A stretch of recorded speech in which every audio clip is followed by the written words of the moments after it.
বাংলাদেশের স্বাধীনতা, সার্বভৌমত্ব ও গণতন্ত্র সুরক্ষার মাধ্যমে জনগণের মানবাধিকার, বাক স্বাধীনতা ও আইনের অনুশাসন প্রতিষ্ঠায় সরকারের জবাবদিহিতা ও দায়বদ্ধতা নিশ্চিত করা আবশ্যক। গণমানুষের সেই আকাঙ্ক্ষা বাস্তবায়নে ছাত্র সমাজের প্রতিনিধি হিসেবে আমরা নিরলসভাবে কাজ করে যাব।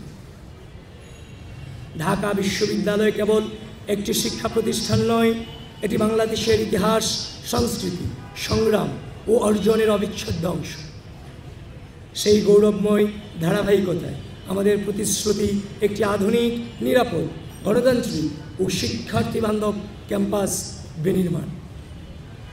আমাদের এই নির্বাচনী ইশতেহার সম্মিলিতভাবে এমন একটি ক্যাম্পাস গড়ে তোলার প্রত্যয়, যেখানে সকলের শিক্ষা, স্বাস্থ্য, নিরাপত্তা, মর্যাদা, গবেষণা, ক্যারিয়ার উন্নয়ন, সাংস্কৃতিক বিকাশ ও গণতান্ত্রিক অধিকার প্রতিষ্ঠার পূর্ণ নিশ্চয়তা থাকবে।